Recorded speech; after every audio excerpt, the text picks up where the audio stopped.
नमस्कार, मैं हूं हरिंदर कौशल। बहुत बहुत स्वागत है आपका मर्डर हिंद 24 न्यूज़ के ऊपर। आज हम बात करेंगे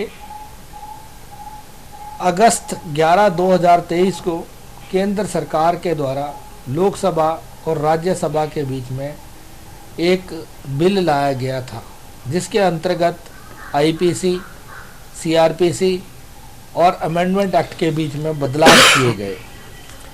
इन बदलाव का क्या परिणाम निकलेगा, ये पहले से कैसे अलग हैं, इनका क्या आम आदमी को फ़ायदा होगा या नुकसान होगा। आज हमारे साथ सीनियर अधिवक्ता जेके शर्मा जी हैं। अब हम इनसे जानेंगे कि ये जो एक्ट में परिवर्तन लाया गया है, बदला गया है, ये क्यों ज़रूरी था और इसका क्या प्रभाव जो है पड़ने वाला है। नमस्कार सर। नमस्कार सर, हम आपसे जानना चाहेंगे कि ये जो 3 बदलाव किए गए हैं संविधान के बीच में, इनका क्या प्रभाव पड़ने वाला है, आम आदमी पर क्या इसका प्रभाव रहेगा और जो पहले के जो एक्ट थे उससे ये अलग कैसे है। देखिए कौशल जी, क्योंकि अभी ये बिल पास नहीं हुए, पब्लिश नहीं हुए हैं, हालांकि इनके जो प्रारूप है वो बाजार में अवेलेबल है कुछ पब्लिशर से, क्योंकि अधिवक्ता के नाते मैंने कुछ पब्लिशर्स ने जो छापे उनको मैंने देखा भी है। तो हालांकि जब तक ये पूर्णतः नहीं आ जाते हमारे सामने नोटिफाइड होके, जब तक हम इनके बारे में पूरी तरह नहीं कह सकते, लेकिन प्राइमा फेसाई एक प्रथम दृष्टया जो इनमें आमचूल बदलाव हैं पुराने उनमें देखिएगा। सबसे पहले तो हम बात करते हैं नाम से ही, क्योंकि नाम में आपके एक्ट का उद्देश्य चमकता है।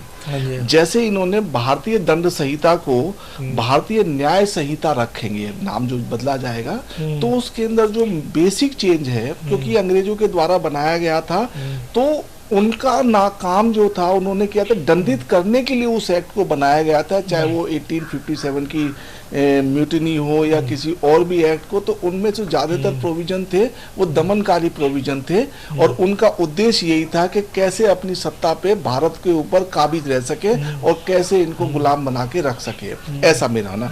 हालांकि मैं इसके साथ ये भी कहूंगा कि कुछ परिभाषा ऐसी होती है जिनको बदला नहीं जा सकता। जैसे चोरी है, तो चोरी की परिभाषा उसमें कुछ ऐड तो किया जा सकता है, जैसे आईटी में जो है बदलाव आया है तो समय के साथ उसमें ऐड किया जाता है, लेकिन मूलतः परिभाषा को नहीं बदलाया जा सकता।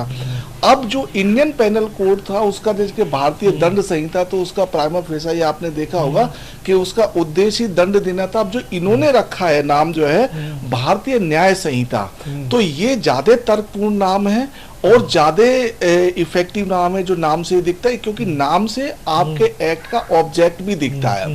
जो मैंने संसद में माननीय गृह मंत्री जी ने भाषण दिया था, उसके आधार पर जो पेपरों में निकला या जो और एडिटोरियल जो लेख निकले, उनके हिसाब से जो उनको पढ़ने के बाद मैं ये कह सकता हूँ, इसमें एक जनरल जो एक लेमैन है, जो एक आम जनता है, उसके लिए इसमें बहुत सारे फायदे होने वाले। जैसे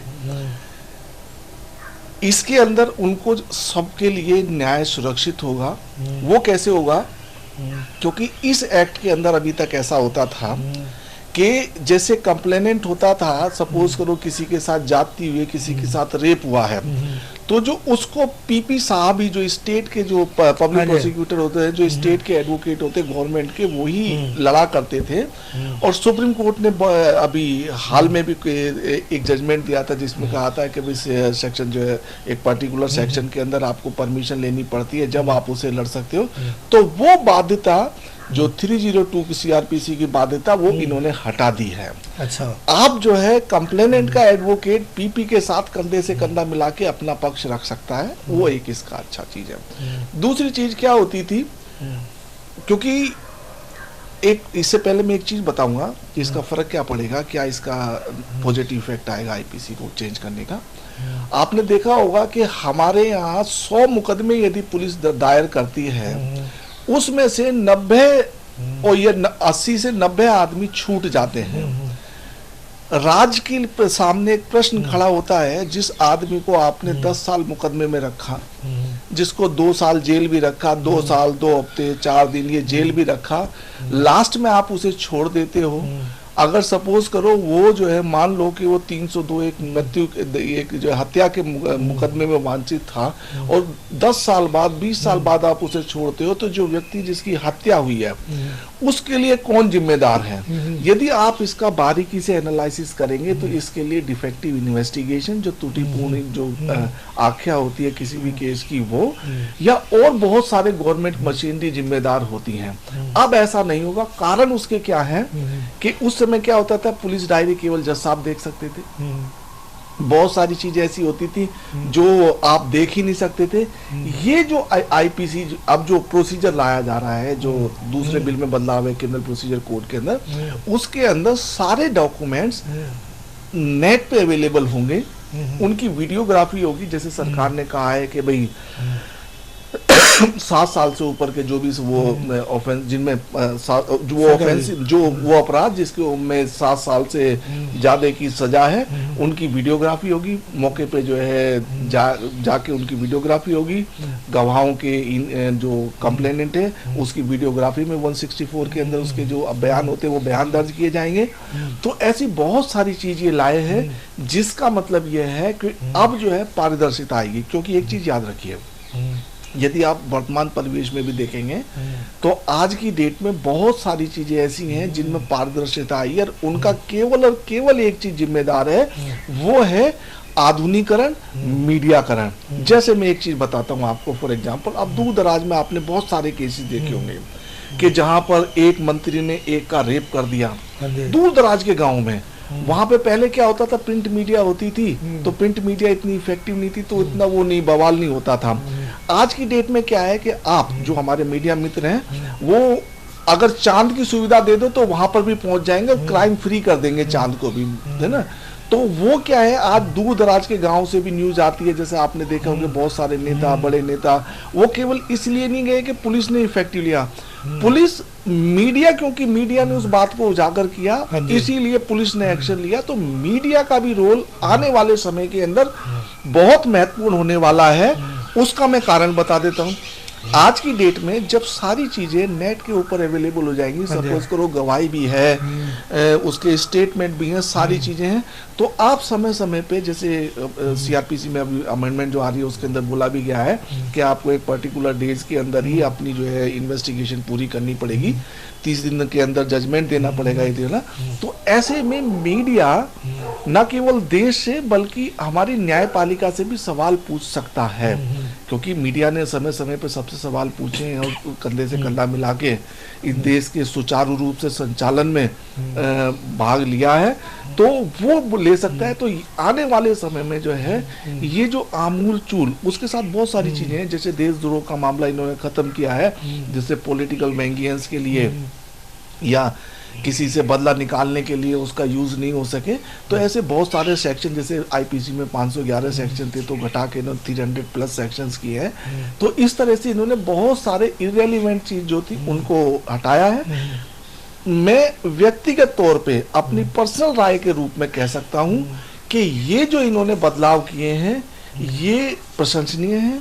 तो और आने वाले समय में हम ऐसा लगा, मतलब मैं अपने विश्वास के साथ कहता हूं कि इनके अच्छे परिणाम होंगे। उसके कई कारण हैं, क्योंकि जब चीजें ट्रांसपेरेंसी के साथ सामने आती हैं तो न्याय का दूसरे में जो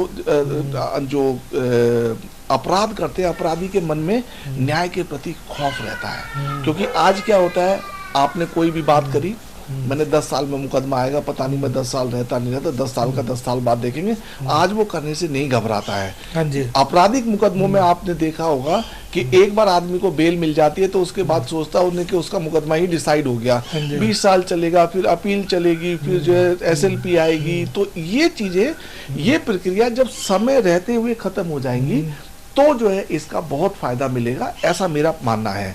अब जैसे इन्होंने जो है CRPC है तो उसका नाम इन्होंने भारतीय नागरिक सुरक्षा संहिता रखा है।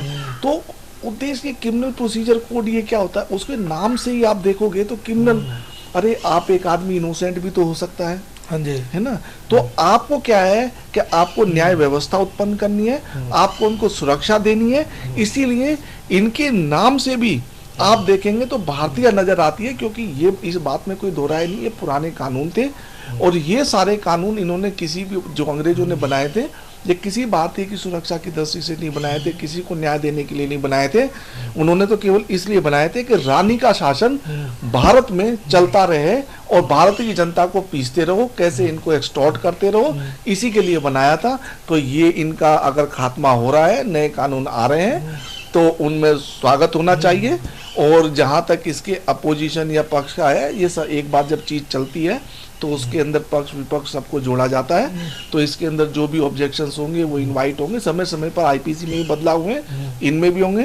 पर इसके लिए सरकार बहुत बधाई की पात्र है। और ये मेरा व्यक्तिगत जितना मेरा अवलोकन इन तीनों एक्ट का हुआ है, ये जो हमारी समस्या है, क्योंकि लॉ का मतलब ये होता है कि यदि आपके देश के पास कोई समस्या, समाज पे कोई समस्या है तो उसका समाधान होना चाहिए, ये उसको परिपूर्णता से प्राप्त करेंगे। और मेरी बहुत बहुत शुभकामनाएं हैं इनके लॉ मेकर को, स्पेशली जीपी थरेजा जी को, क्योंकि मैं उनको पर्सनली रूप से जानता था, क्योंकि मैंने उनको एज ए जज के रूप में काम करते देखा। उनके वो दिल्ली के थे, मैं दिल्ली में प्रैक्टिस करता हूँ।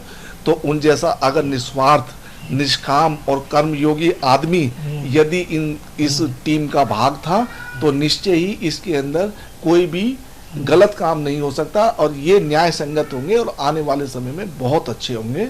और मेरी शुभकामना है और मेरा एज अधिवक्ता के रूप में साथ भी रहेगा कि इसके जो है परिपूर्णता के साथ इनका। शर्मा जी, एक मैं आपसे पूछना चाहता हूँ कि जैसे जो अंग्रेजों के समय जैसे आपने बनाया कि जो कानून बनाए गए थे उसको इस दृष्टि से बनाया गया था कि उनको मतलब कि भारतीयों को तो उनका लाभ नहीं था, जैसे कि भी आपने बताया वो एक रानी का शासन चलता रहे वैसे था। जैसे अगर हम पुलिस की बात करें तो पुलिस के पास जो कानून था जो बनाया गया था, जिस दृष्टि से पुलिस को बनाया था, आप देखिए कि अगर हम पिछला इतिहास उठा के देख लें तो किसी भी, चाहे मुगलों का राज था, चाहे मंगोलों का राज था, चाहे किसी का भी राज रहा हो, उसके पीछे पुलिस व्यवस्था नहीं थी जी। पुलिस व्यवस्था जो अंग्रेजों के द्वारा बनाई गई सिर्फ भारतीयों को प्रताड़ित करने के लिए, क्योंकि पुलिस वाला कुछ भी करे आप उससे क्वेश्चनिंग नहीं कर सकते। आप उसके ऊपर, अगर पुलिस वाला आप पे हाथ उठाता है, आप चाहे बेकसूर है, आप उसको नहीं पकड़ सकते। अगर आप उसके ऊपर जरा सा भी आप उसको पकड़ते हो या अपना बचाव भी करने की कोशिश करते हो तो आपके ऊपर जो है ड्यूटी में जो है पुलिस वाले की ड्यूटी के बीच में आपको बाधा पहुंचाने के जुर्म के बीच में अंदर कर दिया जाता है। तो सर इसके विषय में क्या कहेंगे? देखिए, मैं इसको एक एग्जाम्पल के रूप में कहूँगा। आपने, हम सब ने देखा कि हमारे पूर्वजों को जनरल डायर ने जलियांवाले बाग में कैसे लहूलुहान और उनको शहीदी हुई थी, ये किसी से छुपा नहीं है। आज के परिवेश में क्या आप ऐसी कल्पना कर सकते हैं? नहीं, बिल्कुल नहीं सर। तो ये आपकी बात का एक उदाहरण के रूप में उत्तर है, क्योंकि आज क्या है, यदि आप हमने देखा है कि ऐसा नहीं है कि पुलिस की जातियों का लोग शिकार नहीं हुए, या लोग, पुलिस भी लोगों की जातियों का शिकार होती है, लेकिन कानून सबके लिए आता। आज न्यायालय, आज पहली बात तो क्या है कि भारतवर्ष में कोई जनरल डायर होने की कल्पना भी सपनों में भी नहीं कर सकता, यथार्थ की तो छोड़ दें। उसके मैं बहुत छोटी से छोटी एग्जांपल बताऊं कि जहां पर कस्टोडियल डेथ होती है वहां पर भी न्यायालय जो है पुलिस वालों को दंड देता है, कठोर से कठोर दंड देता है। अभी हमने उत्तर प्रदेश विधानसभा के अंदर देखा कि कुछ पुलिस वालों को सजा सुनाई गई। हमने गाजियाबाद में देखा। तो डे इन डे आउट हम ये देखते हैं, प्रतिदिन हम ये देखते हैं कि पुलिस वालों को भी न्यायालय सजा देता है। तो आज डेमोक्रेसी सबके ऊपर हावी है, डेमोक्रेसी ही चल रही है, क्योंकि वो हम सब ने अपनाई है, अपने भले के लिए अपनाई है, देश के लिए अपनाई है। तो ऐसी तो जो है सोचा ही नहीं जा सकता, और ये उसी में एक बढ़ता हुआ कदम है जो आपने भी, जो हमने ये बनाया है। तो आज की डेट में उसकी तो परिकल्पना भी नहीं की जा सकती। आज यदि आज आप, और स्पेशली उस युग में जहां पर मीडिया है, जहां पर बात के लिए लोगों को किसी के कई पिलर जो है, जिनमें से चारों पिलर, जिनमें से एक मीडिया भी है, उसको भी जवाबदेही होती है। तो ऐसी में तो सोच ही नहीं सकते आप जो है। तो ये बात, ये उदाहरण आपकी बात का उत्तर है। हमें जे.के. शर्मा जी ने बताया, जो कि एक सीनियर अधिवक्ता है, कि ये जो नए बिल आए हैं जो संविधान के बीच में चेंज किया गया है, इससे आम जनता को बहुत फ़ायदा होने वाला है, ट्रांसपेरेंसी आने वाली है, क्योंकि जो भी एविडेंस होंगे अब वो जो है वीडियोग्राफी के द्वारा किए जाएंगे और वो नेट के ऊपर अवेलेबल रहेंगे। जैसे कि पहले अभी हमें शर्मा जी ने बताया कि पुलिस की डायरी को केवल जज ही देख सकता था, लेकिन अब जब ये नेट के ऊपर अवेलेबल रहेंगे तो इसको प्रत्येक व्यक्ति देख सकता है, हर कोई देख सकता है कि पुलिस की क्या कार्रवाई चल रही है। इस ट्रांसपेरेंसी से आने वाले समय में आम जनता को एक बहुत ही लाभ होने वाला है इससे, और ये जो बिल लाए गए हैं इनसे एक बहुत ही बड़ा चेंज आने वाला है इन्वेस्टिगेशन में भी, हमारी न्याय प्रणाली में भी, हमारे मीडिया तंत्र में भी, हमारे पुलिस तंत्र में भी। इन्हीं शब्दों के साथ आपका धन्यवाद।